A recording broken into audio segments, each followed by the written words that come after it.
धैर्य रखो, सब दुख दूर होंगे। ये कहने में तो बहुत आसान लगता है। सभी व्यक्ति ऐसा कह देते हैं।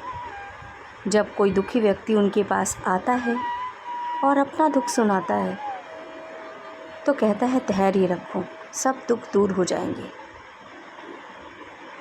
परंतु क्या इससे दुख दूर हो जाते हैं? सिर्फ धैर्य रखने से दुख दूर हो जाते हैं?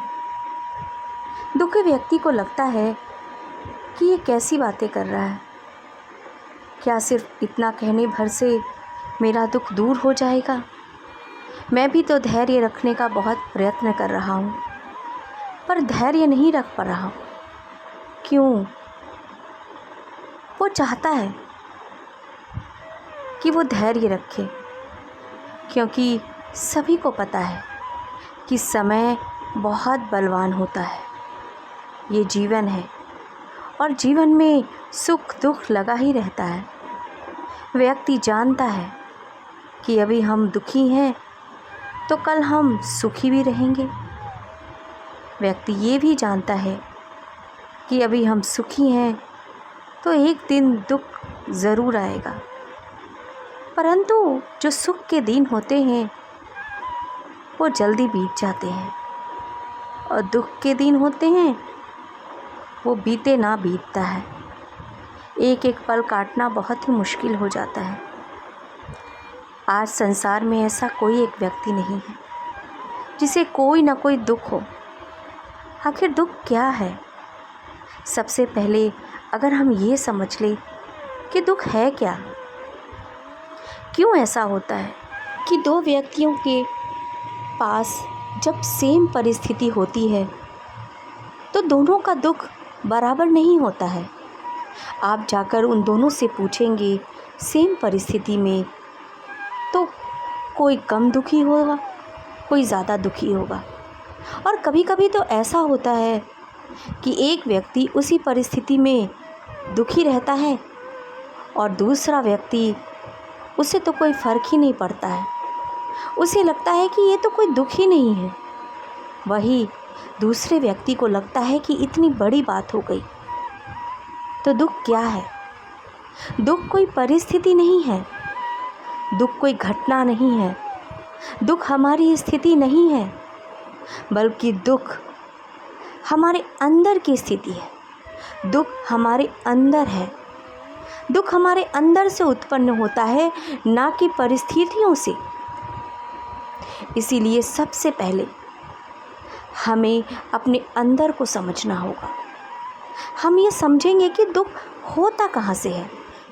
दुख हमारी सोच से उत्पन्न होता है। कभी कभी हम देखेंगे कि महलों में रहने वाला व्यक्ति भी बहुत दुखी हो सकता है। एक अमीर रईस इंसान बहुत दुखी होगा। वहीं एक झोपड़ी में रहने वाला, सड़क पे रहने वाला व्यक्ति बहुत खुश रहता है। क्यों? वो तो बहुत गरीब है, उसके पास तो रहने को घर भी नहीं है, वो तो सड़क पे रहता है। दूसरा व्यक्ति बहुत अमीर है, उसके पास धन है, दौलत है, ऐशो है, आराम है, फिर भी वो दुखी है। लेकिन वही फुटपाथ पर झोपड़ी में रहने वाला व्यक्ति दुखी नहीं है। तो दुख हमारे सोच से उत्पन्न होता है। परिस्थितियाँ कोई मायने नहीं रखती है। अगर हम अपनी सोच को बदल दें तो दुख आएगा ही नहीं। तभी तो कहा जाता है कि जब भी आप दुखी हो, जिस चीज़ के लिए दुखी हो, तो ये सोचो कि जो तुम्हारे पास है और वो दूसरों के पास नहीं है, उसे सोचकर खुश हो जाओ। इसलिए अपनी सोच को बदलना चाहिए। कहा जाता है कि इस दुख से कोई नहीं बचता। अगर हमने संसार में हमें जीवन मिला है तो हमें दुख आएंगे ही आएंगे। इससे हम क्या, बल्कि भगवान भी नहीं बच पाए, क्योंकि भगवान ने भी मनुष्य रूप में जन्म लिया। और जो मनुष्य रूप में जन्म लेता है उसके जीवन में तो सुख दुख आते ही हैं। लेकिन जो दुख सबको लगता है जो परिस्थिति सबको दुखी करती है, उस परिस्थिति में भगवान कभी दुखी नहीं रहते हैं, क्योंकि उनकी सोच अलग रहती है, उनकी सोच उच्च रहती है। तभी तो जब राम को 14 वर्ष का वनवास मिला तो पूरी प्रजा दुखी थी, पूरी प्रजा आंसुओं की धार बहा रही थी। वहीं राम को कोई दुख नहीं था।